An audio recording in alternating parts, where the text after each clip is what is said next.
3 मई 2023 ये वो तारीख है जिसने मणिपुर की किस्मत को अंधकार से भर दिया। ऐसा काला अंधकार जो खत्म होने का नाम ही नहीं ले रहा। आज मणिपुर को वायलेंस की आग में झुलसते हुए 1 साल से भी ज्यादा हो गए, लेकिन ना तो इस राज्य में पीस स्टैब्लिश होने की कोई आस दिखाई देती है और ना ही लोगों के लिए एक नॉर्मल लाइफ भी जीना आसान रहा है। आलम तो यह है कि एक तरफ जहां वायलेंस ने मणिपुर को तबाह कर दिया है, वहीं दूसरी तरफ मानसून से आई बाढ़ ने इस राज्य को घुटनों पर ला दिया है। यहाँ लोग ना तो घरों में बंद रह सकते हैं और ना ही चैन से गली नुक्कड़ों में खड़े हो सकते हैं। ना तो इनके पास राज्य की सीमाओं को छोड़कर जाने का रास्ता है और ना ही ये पता है कि कल सुबह का खाना कहां से आएगा। जो लोग रिलीफ कैंप में भी रह रहे हैं, वो बस इसी इंतजार में बैठे हैं कि आखिर कब उनका राज्य शांति का सूरज देख पाएगा। आखिर वो कौन सा दिन होगा जब इंडियन गवर्नमेंट का एक बड़ा एक्शन इसे रोक पाएगा। ऐसे में सोचने वाली बात है कि क्यों 1 साल गुजरने के बाद भी भारत सरकार के पास इसका कोई तोड़ नहीं है। हमारे प्रधानमंत्री तो दुनिया के सबसे इन्फ्लुएंशियल लीडर हैं, तो फिर क्यों वो अभी तक मणिपुर की हिंसा को रोकने में असफल रहे हैं? क्या ये देश की सरकार की एक बहुत बड़ी नाकामी है या पर्दे के पीछे चल रहा खेल कुछ और ही है? क्या है मणिपुर की रियल प्रॉब्लम, जानेंगे आज की इस वीडियो में। देखिए, कई कारण है कि मणिपुर को लेकर अब तक भी सरकार कोई सॉल्यूशन नहीं निकाल पा रही है। यहाँ रह रही डिफरेंट कम्युनिटी ही अब सरकार का सबसे बड़ा सरदर्द है और ले देकर ये राज्य अब बीजेपी सरकार की गले की हड्डी बन गया है। देखिए, सबसे पहले ज्योग्राफिकली अगर देखें तो इस स्टेट का 90% लैंड हिल से ढका हुआ है और केवल 10% लैंड में ही वैलीज यानी घाटियां हैं।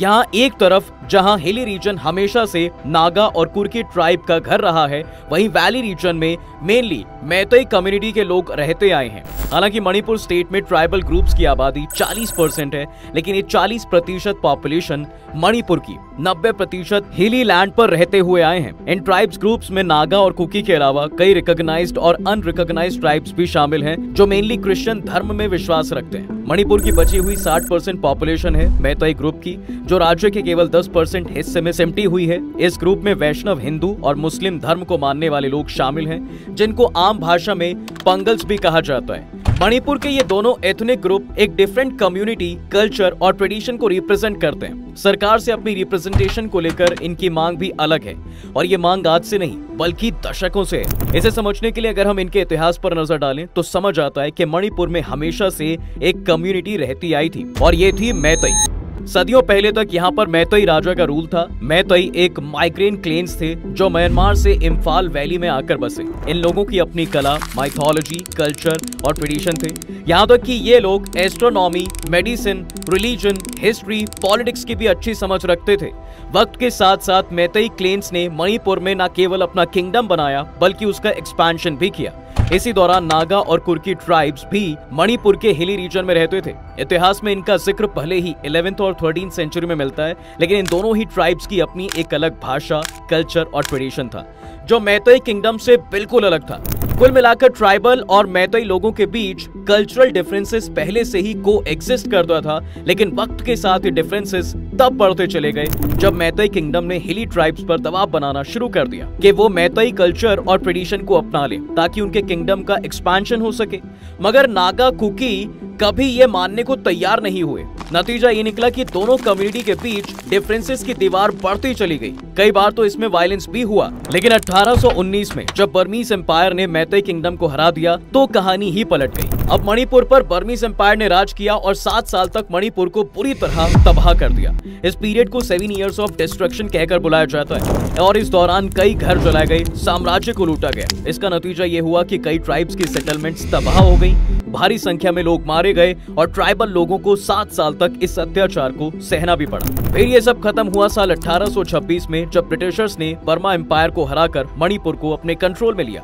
यहाँ अब अंग्रेज भी समझते थे कि वो दोनों कम्युनिटी को रूल नहीं कर सकते, इसलिए उन्होंने एक नया तरीका अपनाया, जिसके तहत उन्होंने राज तो मैतेई किंगडम का ही रहने दिया, लेकिन राजा अपनी पसंद का चुना। इसके चलते मणिपुर एम्पायर केवल ब्रिटिशर्स की कठपुतली बनकर रह गया था। कमाल तो ये था कि मणिपुर में अंग्रेजों ने केवल घाटी इलाके में ही अपनी कॉलोनी बनाई और कुकी ट्राइब को ज्यादा नहीं छेड़ा। ट्राइबल लोगों को उन्होंने हिली एरिया में रहने के लिए फ्री छोड़ दिया।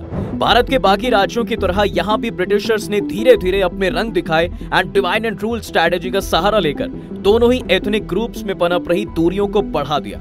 अब एक तरफ जहां उन्होंने अपनी पॉलिटिकल स्ट्रक्चर में मैतेई कम्युनिटी को प्रेफरेंस देना शुरू किया, वहीं दूसरी तरफ ब्रिटिश गवर्नमेंट एक लैंड सेटलमेंट पॉलिसी लेकर आई, जिसके तहत फर्टाइल लैंड उन्होंने मैतेई कम्युनिटी को दे दी, जबकि कम उपजाऊ भूमि कुकी ट्राइब के हिस्से आई। इसमें सबसे बड़ी प्रॉब्लम ये थी कि कुकी ट्राइब केवल एक जगह पर रहने में विश्वास नहीं रखते थे। वो शुरुआत से ही अपने जानवरों के साथ फॉरेस्ट के अलग अलग हिस्सों में रहते थे। इसलिए जब ब्रिटिशर्स ने उन्हें परमानेंटली एक ही लैंड में सेटल कराना चाहा, तो इससे उनके लिए अपने कल्चर को फॉलो करना मुश्किल हो गया। इस लैंड सेटलमेंट से धीरे धीरे कुकी और मैतेई कम्युनिटी के बीच एक्सट्रीम टेंशंस पैदा होने लगी। दोनों ही एथनिक ग्रुप में एक दूसरे के लिए नफरत इस हद तक बढ़ गई थी कि फिर ये दुश्मनी कभी दोस्ती में नहीं बदली। साल 1947 में जब भारत को आजादी मिली, तो मणिपुर के सामने भी भारत में शामिल होने का प्रस्ताव रखा गया, लेकिन उस समय मणिपुर स्टेट के राजा भोर चंद्र सिंह थे, जिन्होंने ये डिसीजन लिया कि मणिपुर एक इंडिपेंडेंट स्टेट रहेगा।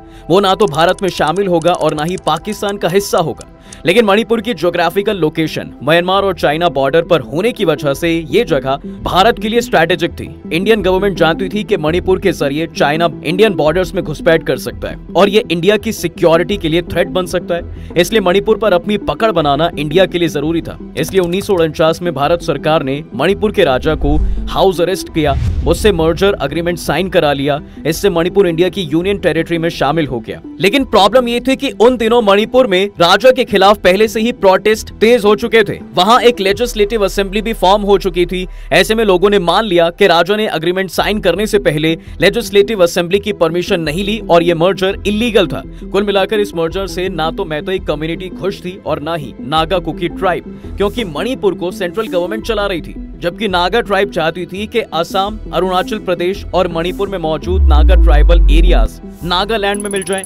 वहीं कुकी ट्राइब की डिमांड थी कि इंडिया, बांग्लादेश और म्यांमार के जिन एरियाज में भी कुकी ट्राइब्स रहती हैं, उन्हें मिलाकर एक सेपरेट नेशन बनाया जाए, जिसे ज़ेलेंगम नाम दिया जाए। लेकिन मैतेई की मांग दोनों ट्राइबल ग्रुप से अलग थी। मैतेई कम्युनिटी सदियों से मणिपुर की वैली रीजन को डोमिनेट करती थी, इसलिए वो चाहती थी कि मणिपुर पर मैतेई किंगडम का राज हो, जिसमें मणिपुर के हिली एरियाज को भी इंक्लूड किया जाए। इन सभी डिमांड्स के विपरीत भारत सरकार ने 1956 में नागा और कुकी ट्राइब को शेड्यूल्ड ट्राइब का दर्जा दिया, जो न केवल संख्या में कम था, बल्कि ये मेनली मणिपुर के हिली रीजन तक सीमित थे। मैतेई कम्युनिटी की मणिपुर में एक बड़ी संख्या के चलते भारत सरकार ने उन्हें शेड्यूल्ड ट्राइब स्टेटस से बाहर रखा।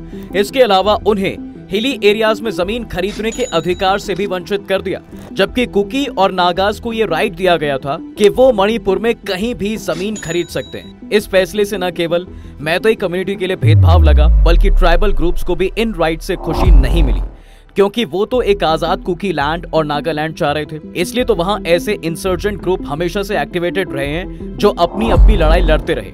साल 1972 में इंडियन गवर्नमेंट ने जब मणिपुर को यूनियन टेरिटरी से निकालकर फुल फ्लेज्ड स्टेट भी बनाया, तब भी इन्होंने अपने हथियार नहीं त्यागे और अपने लोगों के लिए ये खड़े रहे। वहीं इसी साल मणिपुर में इलेक्शन भी बुलाए गए और जीत मिली मणिपुर पीपल पार्टी को। इसके पहले चीफ मिनिस्टर बने मोहम्मद अलीमुद्दीन, जो कि एक मैतेई थे, और तब से लेकर आज तक मणिपुर की पॉलिटिक्स में सबसे ज्यादा रिप्रेजेंटेशन मैतेई कम्युनिटी का ही रहा है। मणिपुर के current chief minister N Birendra Singh भी मैतेई कम्युनिटी से ही आते हैं। इसके अलावा मणिपुर की ऑफिशियल स्टेट लैंग्वेज भी मणिपुरी मैतेलन को ही चुना गया, जो कि मेजॉरिटी मैतेई लोगों को रिप्रेजेंट करती है। कई मैतेई लीडर्स ये भी मानते हैं कि कुकी ट्राइब्स असल में रेफ्यूजीज हैं, लेकिन इतिहास उठाकर देखें तो सदियों से ये ट्राइब मणिपुर की पहाड़ियों पर रहती आई है और इनका अपना अलग इतिहास रहा है। इसलिए हिली ट्राइब्स मानती हैं कि स्टेट गवर्नमेंट ट्राइबल्स के प्रति डिस्क्रिमिनेटरी है और मणिपुर में मैतेई कम्युनिटी को ज्यादा फेवर किया जाता है। उनके पास न केवल अच्छी जॉब अपॉर्चुनिटीज हैं, बल्कि उनका लिविंग ऑफ स्टैंडर्ड भी हाई है। वहीं मैतेई कम्युनिटी भी ट्राइबल ग्रुप पर एलिगेशंस लगाती है कि शुरुआत से ही भारत सरकार उनके प्रति फेवरेबल रही है। इससे लगातार उनकी पॉपुलेशन में गिरावट आ रही है। वो अपनी ही जमीन पर आउटसाइडर्स बनते जा रहे हैं, क्योंकि उनके वैली रीजन में न केवल ट्राइबल्स आकर बसते हैं, बल्कि म्यांमार और बांग्लादेश से आने वाले माइग्रेंट्स भी उनकी ही जमीन पर एनरोचमेंट कर रहे हैं। इससे तंग आकर मैतेई कम्युनिटी चाहती है कि उन्हें भी शेड्यूल्ड ट्राइब में इंक्लूड किया जाए, लेकिन ट्राइबल ग्रुप इस मांग के सख्त खिलाफ है। इसलिए इन दोनों एथनिक ग्रुप में हेट और वायलेंस बहुत डीप रूटेड है और ये वक्त के साथ बढ़ता ही गया है। अब इसका जो एक मेन रीजन है वो है शेड्यूल्ड ट्राइब के स्टेटस को लेकर। दरअसल 2013 से ही 35 लोग अपने लिए शेड्यूल्ड ट्राइब स्टेटस की मांग कर रहे हैं। इनकी आबादी हालांकि मणिपुर में बड़ी जरूर है, लेकिन पिछले कुछ सालों में बांग्लादेश और म्यांमार से एंटर करने वाले इलीगल इमिग्रेंट्स की संख्या मणिपुर में धड़ल्ले से बढ़ती जा रही है, जिससे न केवल इन्हें अपने रिसोर्सेज शेयर करने पड़ रहे हैं, बल्कि इमिग्रेंट्स के चलते इनकी आइडेंटिटी भी कहीं गुम सी होती जा रही है। उनका कहना है कि आबादी में बढ़ने के बाद भी उनके पास केवल 10% लैंड ही है, जबकि कम आबादी वाले नागा कुकी के पास 90% लैंड है। अब एक तरफ जहां नागा और कुकी ट्राइब के पास इम्फाल वैली में सेटल होने के पूरे राइट्स हैं, वहीं मैतीस के पास हिल्स में सेटल होने का कोई राइट नहीं है। पूरा हिली रीजन केवल ट्राइबल और कुकी लोगों के लिए रिजर्व्ड है, जो कि मैतीस के लिए डिस्क्रिमिनेटरी है। मैतीस मानते हैं कि उनकी ये लड़ाई अपने एंसेस्ट्रल लैंड को बचाने की है। वो मानते हैं कि अगर उन्हें शेड्यूल्ड ट्राइब का दर्जा मिल जाता है तो इससे कुकी और नागा ट्राइब के स्टेटस पर कोई इफेक्ट नहीं पड़ने वाला है। लेकिन ट्राइबल ग्रुप का नजरिया ये है कि मैती न केवल आबादी में ज्यादा है, बल्कि वेल एजुकेटेड और पावरफुल भी है। पॉलिटिकली भी उनका रिप्रेजेंटेशन पावरफुल है, तभी तो मणिपुर लेजिस्लेटिव असेंबली की लगभग 60 एमएलए सीट्स में से केवल 20 सीट्स पर ट्राइबल लोगों का रिप्रेजेंटेशन है, जबकि 40 सीट्स पर मैतेई लीडर्स की मेजॉरिटी है। इसके अलावा इस कम्युनिटी के कई सेक्शंस को पहले ही शेड्यूल्ड क्लास और ओबीसी का स्टेटस मिला हुआ है। साथ ही मैतेई लैंग्वेज को इंडियन कॉन्स्टिट्यूशन के 8th शेड्यूल में भी पहले से ही इंक्लूड कर रखा है, जिससे मैतेई ऑफिशियली स्ट्रांग है। नियर फ्यूचर अगर इस कम्युनिटी को भी शेड्यूल्ड ट्राइब की कैटेगरी में लिस्ट किया जाता है तो इससे नागा और कुकी ट्राइब्स का इकोनॉमिक और पॉलिटिकल रिप्रेजेंटेशन पूरी तरह से अफेक्ट हो सकता है। शेड्यूल्ड ट्राइब्स को मिलने वाली बची कुची जॉब्स अपॉर्चुनिटीज भी उनसे छिन सकती हैं और ये उनकी स्टेटस ऑफ लिविंग को इम्पैक्ट कर सकता है। अपनी इस कंसर्न को लेकर ही ट्राइबल ग्रुप आज सड़कों पर है और 1 साल से मणिपुर वायलेंस की आग में धधक रहा है। अगर आप सोच रहे हैं कि ये डिफरेंस तो सालों से था और ये अचानक इतना कैसे बढ़ गया, तो बता दें कि ये सब शुरू हुआ था फरवरी 2023 से, जब मणिपुर स्टेट गवर्नमेंट ने फैसला लिया कि वो मणिपुर के फॉरेस्ट एरिया को सेव करेगी। दरअसल उनका मानना था कि यहाँ के हिली रीजन्स में ट्राइबल लोग नशीले पदार्थों को उगाकर बर्मा में उसे बेचते हैं और पूरा गैर कानूनी काम ये चल रहा है। इसलिए सरकार ट्राइबल लोगों को उनके घर से डिस्प्लेस कर देती है। बिना किसी वार्निंग के उनके घर तोड़ दिए जाते हैं और उन्हें कोई रीसेटलमेंट भी प्रोवाइड नहीं किया जाता। अब इससे Kuki tribal group state government को अपने खिलाफ समझने लगती है। कुकी पीपल अलायंस भी बीजेपी गवर्नमेंट के इस फैसले को स्ट्रांगली क्रिटिसाइज करती है। मार्च 2023 में इस इनजस्टिस के खिलाफ आवाज उठाने के लिए चूरचंद्रपुर में कई ट्राइबल लोग सड़कों पर उतर आते हैं और सरकार के खिलाफ पीसफुल प्रोटेस्ट निकालते हैं। लेकिन सरकार इस प्रोटेस्ट को अनकॉन्स्टिट्यूशनल करार देती है। आदिवासियों को उनके घर से हटाने के पीछे सरकार रीजन देती है कि उन्होंने ह्यूमन एनरोचमेंट को रोकने के लिए और फॉरेस्ट एरिया को बचाने के लिए जो लैंड सर्वे करवाया था उस बाउंड्री में ट्राइबल गांव भी शामिल था, इसलिए उसे हटाया गया। अब इसके अलावा ऐसा इसलिए भी किया गया है क्योंकि कई ट्राइबल लोग फॉरेस्ट का इस्तेमाल गलत कामों को बढ़ाने के लिए कर रहे हैं, जो इंडिया के लिए खतरनाक हो सकता है। सरकार के इस रवैये से नागा और कुकी ट्राइब पहले ही नाखुश थे, लेकिन उनकी एजिटेशन इसलिए तब और बढ़ गई जब 20 अप्रैल को Manipur high court state government को रिकमेंड करती है कि वो सेंट्रल गवर्नमेंट को रिकमेंड करे कि मैतेई कम्युनिटी को भी शेड्यूल्ड ट्राइब की लिस्ट में शामिल किया जाए। हाई कोर्ट के इस ऑर्डर से नागा और कुकी ट्राइब में बवाल मच गया। उन्हें ये एक्सेप्टेबल नहीं था कि मैतेई कम्युनिटी को भी शेड्यूल्ड ट्राइब का स्टेटस मिले। इसी दौरान मणिपुर के चीफ मिनिस्टर बीरेन सिंह भी चूराचंद्रपुर में एक रैली को एड्रेस करने पहुंचे थे, लेकिन यहाँ पर भीड़ इतनी अग्रेसिव हो गई कि रैली के वेन्यू में भारी तोड़फोड़ हुई। माहौल में बढ़ती टेंशन से गवर्नमेंट को पूरे डिस्ट्रिक्ट में कर्फ्यू भी लगाना पड़ा और मोबाइल सर्विसेज को 5 दिन के लिए सस्पेंड कर दिया गया। इसके बाद से ही बढ़ते बढ़ते ये वायलेंस इतना बढ़ गया कि नागा कुकी के बीच फिर कभी कुछ ठीक नहीं हुआ। तब से लेकर आज तक ये तीनों ही ग्रुप एक दूसरे को टारगेट कर रहे हैं और इनके साथ कोई भी पीस टॉक करना इसलिए भी पॉसिबल नहीं है क्योंकि एक भी कम्युनिटी के साथ अगर पीस की बात होती है तो दूसरी कम्युनिटी वायलेंट हो जाती है।